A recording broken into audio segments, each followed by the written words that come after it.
Hello दोस्तों, मैं हिमांशु शर्मा स्वागत करता हूं आपका परफेक्ट एकेडमी के परिवार की तरफ से। आज मैं एक छोटा सा टॉपिक लेकर के आया हूं। वीडियो ज्यादा बड़ी नहीं होगी, एक छोटा सा कॉन्सेप्ट है। आपको जानना है इकाई के अंक के बारे में। इकाई का अंक कैसे निकालें, किसे इकाई का अंक बोलते हैं। जैसे मैंने एक नंबर लिखा हुआ है, इसमें अगर मैं आपसे बात करूं कि इकाई का अंक क्या है तो आपका 9 होगा। आपका इकाई का अंक क्या होगा? 9 होगा, क्योंकि लास्ट वाले अंक को ही हम इकाई का अंक बोलते हैं या यूनिट डिजिट बोलते हैं। अगर मैं नंबर को पूरा रिप्रेजेंट करूं तो ये आपका इकाई का अंक है, ये आपका दहाई का अंक है, ये आपका सैकड़े का अंक है, ये आपका हजार का अंक है और ये आपका 10,000 का अंक हो जाएगा। अगर इसी को हम इंग्लिश में बात करें तो ये यूनिट डिजिट है, ये आपका 10 डिजिट है, ये 100, ये 1000 और ये 10,000। लेकिन हमें सिर्फ मतलब कितनी बात से है, हमें सिर्फ जानना है इकाई के अंक के बारे में। तो इकाई का अंक आपका इस क्वेश्चन में आंसर क्या हो जाएगा? 9 हो जाएगा। तो इकाई का अंक इसमें क्या होगा? 9 होगा। जैसे मैं आगे अगर बात करूं, दो नंबर्स आपको जोड़ करके दे दिए और आपसे पूछा है कि इसमें बताइए इकाई का अंक क्या है। अगर ऐड होके आ रहा है और आपसे पूछा गया है कि इकाई का अंक क्या है, तो आप सिर्फ यूनिट डिजिट्स को ही ऐड करेंगे। जैसे यहाँ पे 9 है, यहां पर भी 9 है। 9 को अगर मैंने जोड़ा होता तो 9 + 9 मेरा कितना आएगा? 18। और 18 में इकाई का अंक क्या है मेरा? 8। तो इस क्वेश्चन का आंसर क्या आ जाएगा? 8 आ जाएगा। अगर यही क्वेश्चन आपसे गुणा करके दिया होता, जैसे क्वेश्चन है और यहाँ पे गुणा हो रखा है, तो इसमें भी हम क्या काम करेंगे? कंप्लीट की मल्टीप्लाई नहीं करेंगे, हमें सिर्फ यूनिट डिजिट की मल्टीप्लाई करनी होती है। जैसे 7 की गुणा अगर मैं 4 में करता हूं, 7 × 4, तो आप जानते हैं 7 × 4 = 28 और इकाई का अंक क्या आ रहा है? 8। यानी कि लास्ट वाली डिजिट को मैं इसमें क्या बोलूंगा? इकाई का अंक बोलूंगा। आइए देखते हैं आगे। जैसे ही दिया हुआ है आपका माइनस में, अब माइनस में इकाई का अंक कैसे निकालें? तो सारे को घटाने की आपको जरूरत नहीं है, सिर्फ आप लास्ट डिजिट को माइनस करेंगे। जैसे यहाँ पे 9 दिया हुआ है, 9 में से 2 गया तो आपका कितना आंसर है? 7। लेकिन नेक्स्ट क्वेश्चन में आप 2 में से 9 को तो घटा नहीं सकते, तो आप क्या काम करें? 2 से पहले एक हासिल ले सकते हैं 12। 12 में से 9 गया तो कितना आंसर है आपका? 3। यानी कि इस क्वेश्चन में आपका आंसर क्या हो जाएगा? आपका आंसर क्या हो जाएगा? 3 हो जाएगा। यानी कि यूनिट डिजिट क्या है मेरा इस क्वेश्चन में? 3 यूनिट डिजिट है। ये बेहद ही आसान और सिंपल से क्वेश्चन आपको मैंने दिखाए। लेकिन अब जो यूनिट डिजिट पूछता है एग्जाम में आपसे, वो पावर्स में पूछी जाती है। जैसे पावर्स क्या है? पावर्स का मैं आपको खेल समझा देता हूं। आप जानते हैं कोई भी नंबर जो मेरा बनेगा वो 0 से लेकर के 9 तक की संख्याओं को लेकर के बनेगा। जैसे 0 1 2 3 4 9 तक मैंने संख्या यहाँ पे लिखी गई हैं। पहला कॉन्सेप्ट क्या होता है कि अगर मुझे इकाई का अंक निकालना है तो इकाई के अंक के लिए मुझे पावर दी हुई है n, तो n को मैं 4 से भाग करूंगा और उसका रिमाइंडर ले लूंगा और पूरे अंक पे क्या कर दूंगा? मैं रिमाइंडर यहाँ पे कर रहा हूँ। लेकिन वहीं पे अगर आप नेक्स्ट कंसेप्ट से जानना चाहते हैं या सबका इंडिविजुअली जानना चाहते हैं सारे अंक का, किसका इकाई का अंक क्या होगा, जैसे आगे मैंने लिखा हुआ है कि 0 1 5 और 6 की पावर अगर n आ जाती है तो इनकी साइक्लिसिटी सेम होती है। जैसे यहाँ पे लिखा हुआ है कि 0 1 5 6 की पावर अगर आपकी n है तो इसकी साइक्लिसिटी क्या होगी? सेम होगी। यानी कि इनकी पावर कुछ भी 0 1 5 6 ही आप लिखेंगे। जैसे आपका लिखा हुआ है 101 की पावर 1492, मुझे पावर से कोई मतलब यहाँ पे नहीं है। 101 की पावर कुछ भी लिखी हुई है, यानी कि मैं इसको ऐसे लिख सकता हूं 1 की पावर 1492। तो 1 की पावर कुछ भी, तो मेरा आंसर क्या आ जाएगा? 1। यानी कि 1 क्या है? इसमें इकाई का अंक है जो आपसे पूछा गया है। 1 क्या है? इसमें आपका इकाई का अंक, यानी कि आपका क्या है? यूनिट डिजिट है। ठीक है, ऐसे आपको पावर देगा 0 में 1 में 5 में और 6 में। जैसे यहाँ पे लिखा हुआ है 156 की पावर 226। अब आप जानते हैं कि 6 की पावर कुछ भी, इसको मैं लिख सकता हूं 6 की पावर यहाँ पर 226। अब 6 की पावर कुछ भी, यानी कि इसका आंसर कितना आएगा? 6 ही आएगा। इसमें मेरा इकाई का अंक क्या है? 6 है। नेक्स्ट क्वेश्चन, जैसे मैंने लिखा हुआ है कि 105 की पावर 1525। अभी जस्ट मैंने बताया कि 0 1 5 और 6 की पावर अगर कुछ भी, तो उनकी साइक्लिसिटी क्या होती है? रिपीट हो जाती है। यानी कि इसका आंसर क्या हो जाएगा आपका? 5 ही हो जाएगा, क्योंकि 5 की पावर 1525 दे रखी है। पावर से हमें कोई मतलब नहीं है, पावर से हमें कोई मतलब नहीं है। 5 की साइक्लिसिटी क्या होती है? सेम होती है। तो ये आपका एक कंसेप्ट हो गया कि 0 1 5 6 की पावर कुछ भी, तो उनकी साइक्लिसिटी क्या होती है? सेम होती है। यानी कि 0 1 5 और 6 ही हम उसको लिख रहे होंगे। नेक्स्ट आगे आप कंसेप्ट देखते हैं केस ऑफ 4 एंड 9 का। जैसे हमारे 9 तक के अंक हैं, तो 9 तक के सारे अंकों में सबका अलग अलग इसमें जो है रूल लगता है। जैसे केस ऑफ 4 एंड 9 क्या है? अगर 4 की पावर आपकी ओड दे रखी है, 4 की पावर ओड दे रखी है, तो मेरा यूनिट डिजिट क्या आएगा? 4 ही आएगा। और 9 की पावर अगर ओड है तो इसमें भी यूनिट डिजिट मेरा क्या आएगा? 9 ही आएगा। जैसे अगर 4 की पावर इवन है तो इसमें मेरा यूनिट डिजिट जो आएगा मेरा कितना आएगा 6 आएगा। 4 की पावर अगर मेरी इवन है तो मेरा यूनिट डिजिट कितना आएगा इसमें 6। जैसे मैंने 4 एग्जांपल लिखा है 244 की पावर 1354, इसमें आपको बताना है यूनिट डिजिट क्या है। अब आप देख रहे होंगे इस क्वेश्चन को मैं लिख सकता हूं 4 की पावर 1354। अब आप जानते हैं 1354 क्या है, एक इवन नंबर है, और 4 की पावर अगर इवन दे रखी है तो मुझे पता है इसका यूनिट डिजिट कितना आना चाहिए, 6 आपका आना चाहिए। नेक्स्ट आगे मैंने लिख रखा है 124 की पावर 33। अब आप देख रहे हैं कि 124 की पावर यानी कि इसको मैं लिख सकता हूं कि 4 की पावर 33, क्योंकि मुझे मतलब किस चीज से है, मुझे मतलब सिर्फ इतने से है 4 से, मुझे मतलब कितने से है, सिर्फ 4 से मेरा मतलब होना चाहिए। अब 4 की पावर आपका 33 दे रखा है, 4 की पावर 33 है तो 4 की पावर 33 एक ओड नंबर है। अब ओड नंबर है तो मेरा आंसर कितना आएगा, 4 ही आएगा। यानी कि 4 की पावर अगर आपका ओड है तो आपका आंसर 4 होगा, 4 की पावर अगर आपका इवन है तो आपका आंसर कितना होगा, 6 होगा।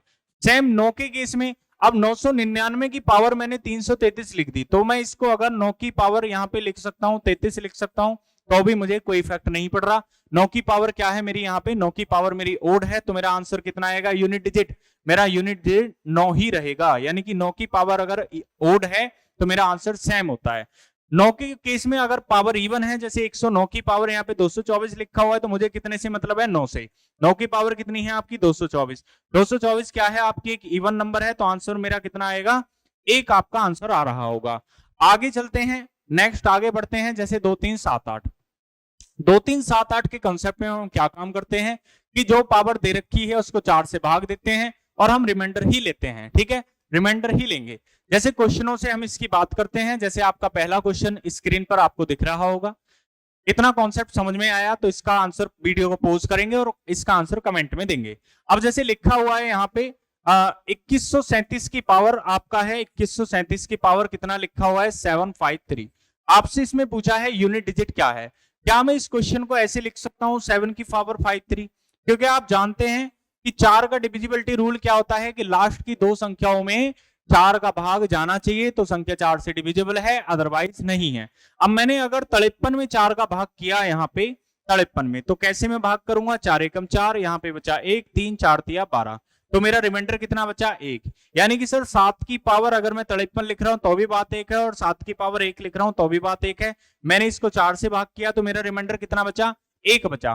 तो इसमें मेरा यूनिट डिजिट कितना आ जाएगा, 7 मेरा इकाइकांक आ जाएगा। इसमें आपसे पूछा है कि इसमें यूनिट डिजिट क्या है, तो आपका ऑप्शन कौन सा सही हो जाएगा, ऑप्शन नंबर मेरा सी सही हो जाएगा।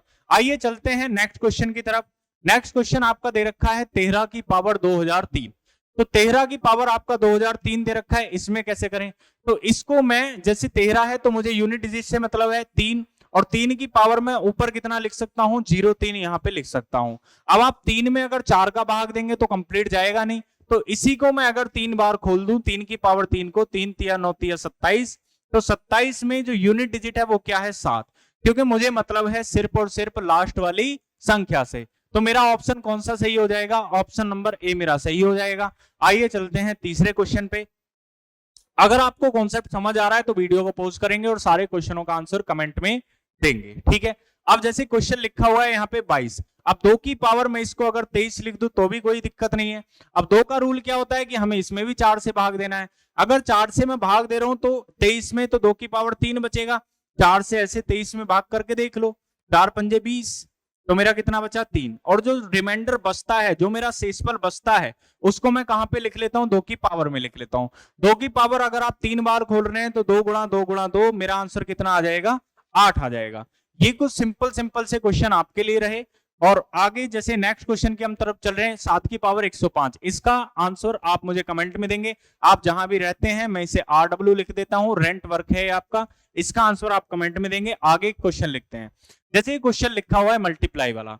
अभी मैंने बताया कि जैसे क्वेश्चन है 584 गुणा 328 गुणा 547 गुणा 613 में इकाई का अंक आपको बताना है। तो इकाई का अंक जो है मैं लास्ट की संख्या को ले लेता हूं। जैसे मैंने कहा यहां से मैंने 4 उठा लिया कि मुझे तो यूनिट डिजिट चाहिए, तो मैंने यहाँ पे 4 उठा लिया गुणा, यहां से मैंने 8 उठा लिया, फिर यहां से मैंने 7 उठा लिया, फिर यहां से मैंने 3 उठा लिया। तो मुझे सिर्फ यूनिट डिजिट चाहिए, तो मैं लास्ट की ही संख्या की गुणा यहाँ पे कर रहा हूँ।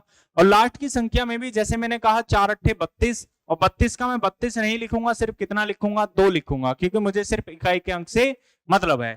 7 या 21, 21 का मैं 21 नहीं लिखूंगा, सिर्फ कितना लिखूंगा, 1 लिखूंगा, क्योंकि मुझे किससे मतलब है, लास्ट की संख्या से मतलब है। एक बार दोबारा से इसको देखेंगे, जैसे मेरा लिखा गया है यहाँ पे 4 अट्ठे 32, तो 32 को मैं ऐसे लिखता, 21 को मैं ऐसे लिखता, लेकिन मुझे 3 से ना मतलब है, ना 2 से मतलब है, सिर्फ मुझे मतलब है 2 से और 1 से। 2 की गुणा अगर मैं 1 में करूंगा तो मेरा इकाई अंक कितना आ जाएगा, 2 आ जाएगा। और इस क्वेश्चन का आंसर कितना रहा आपका, ए इस क्वेश्चन का आंसर हो जाएगा। ये मल्टीप्लाई का क्वेश्चन था।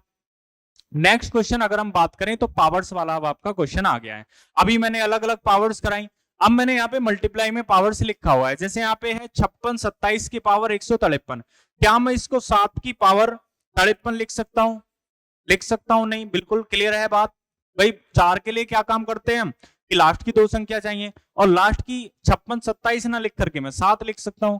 आगे जैसे दिया हुआ है 1 की पावर यहाँ पे 72, अब आपका एक काम आसान हो गया। अभी मैंने बताया था 0 1 5 6, क्या बताया था, 0 1 5 6, इनकी पावर कुछ भी, इनका इकाई अंक क्या आता है, सेम आता है। अब 1 की पावर कुछ भी, इकाई अंक कितना आएगा, 1 ही आएगा। अब 7 की पावर 53 है तो आप इसमें 4 का भाग दे सकते हैं। अब 7 की पावर 53 में अगर मैंने 4 का भाग दिया तो 7 की पावर 1 बचेगा, 7 गुणा 1, आपका आंसर कितना आ जाएगा, सी आपका ऑप्शन इसमें हो जाएगा। नेक्स्ट क्वेश्चन की तरफ चलते हैं। जैसे नेक्स्ट क्वेश्चन आपका दे रखा है यहाँ पे 7 की पावर 95 माइनस 3 की पावर 58। अब आपको क्या करना है, पहले इसमें यूनिट डिजिट निकालना है और फिर उसको माइनस कर देना है। जब माइनस का साइन बीच में है तो माइनस करना है, प्लस का साइन बीच में है तो प्लस करना है, गुणा का साइन बीच में है तो गुणा करना है। अब जैसे 7 की पावर 95 यहाँ पे लिखा हुआ है, अब 95 में अगर आप 4 का भाग दे रहे हैं, ऐसे आप भाग दे सकते हैं 4 का, 4 दूनी 8, आपका बचा 1, 5 उतार लिया, 4 तिया 12, आपका बचा 3, यानी कि 7 की पावर मुझे मिलेगा यहां से 3। और 3 की पावर 58 में अगर आप 4 का भाग दे रहे हैं तो आपको मिलेगा यहाँ पे 3 की पावर 2।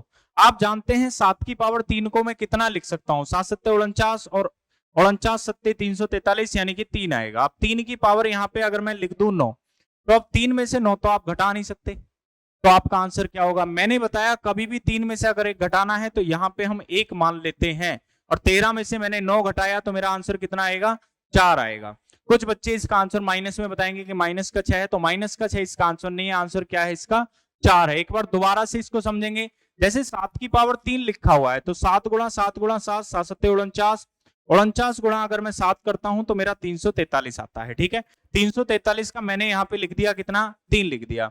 अगर मैं 3 की पावर 2 करता हूं तो मेरा 9 होता है। अब 3 में से 9 घट नहीं सकता, तो यहाँ पे जो 4 है इसमें से हासिल हम ले सकते थे, अगर हम पूरी संख्या लिखते तो यहाँ पे 13 हो जाता। तो इसलिए मैंने कहा यहाँ पे 1 हम हासिल ले लेंगे और 13 में से 9 जाएगा तो आपका आंसर कितना आ जाएगा, 4 आपका आंसर आ जाएगा। यानी कि इस क्वेश्चन में आपकी यूनिट डिजिट क्या है, 4 है। नेक्स्ट क्वेश्चन में अगर हम देखेंगे, जैसे ये क्वेश्चन है, ये क्वेश्चन आपके रहा आरडब्ल्यू के लिए, सेम क्वेश्चन ये है, इस क्वेश्चन को मैं करा देता हूं। पिछला क्वेश्चन आपके लिए है, ये क्वेश्चन आपका आरडब्ल्यू में है, रेंट वर्क में जहां पर भी आप रहते हैं, घर वालों के मकान में भी आप किराए पर ही रह रहे हैं, ठीक है, अपना मकान ना समझे उसे। और नेक्स्ट क्वेश्चन आपका ये है, इस क्वेश्चन को मैं आपका करा देता हूं। जैसे आपका लिखा हुआ है 3 की पावर 61 गुणा 6 की पावर 43 गुणा 7 की पावर 82। अब आप जानते हैं 6 की पावर कुछ भी उसका आंसर तो 6 ही आना है, 6 की पावर कुछ भी उसका आंसर 6 ही आना है। 3 की पावर 61 है, अगर मैं इसमें 4 का भाग करूंगा 61 में, तो ऐसे में 4 का भाग कर दूंगा, 15 बार ये भाग जाएगा तो मेरा कितना बचेगा, 1, यानी कि 3 की पावर 1 यहाँ पे आना था। 7 की पावर 82 है तो 7 की पावर 2 मेरा यहाँ पे आएगा। इसको मैं 3 लिख सकता हूँ, इसको मैं 6 लिख सकता हूँ, 7 सत्ते 49 का 9 लिख सकता हूँ, 6 18 को 8 लिख सकता हूँ, 9 को यहाँ पे 9 72 का 2 लिख सकता हूं। यानी कि मुझे जो सिर्फ करना है वो लास्ट की संख्याओं की यहाँ पे गुणा करनी है, लास्ट की संख्याओं की। अगर आपको यूनिट डिजिट का ये छोटा सा क्लिप आपको पसंद आया हो तो आप चैनल को लाइक शेयर और सब्सक्राइब कर सकते हैं, और कमेंट में बताएं क्या यूनिट डिजिट के आगे जो क्वेश्चन है, आगे जो टाइप के क्वेश्चन आपके आते हैं। अभी मैंने 2 ही टाइप के आपके क्वेश्चन इसमें कराए हैं, जैसे 2 ही टाइप में सिंपल क्वेश्चन, जोड़ने वाले, घटाने वाले, या गुणा वाले, या पावर्स वाले। आगे इसमें जो फैक्टोरियल वाले टाइप हैं या पावर में पावर वाले टाइप हैं, नेक्स्ट वीडियो में हम उनको ले देंगे। आप कमेंट में बताएं कि वीडियो आपको कैसी लगी।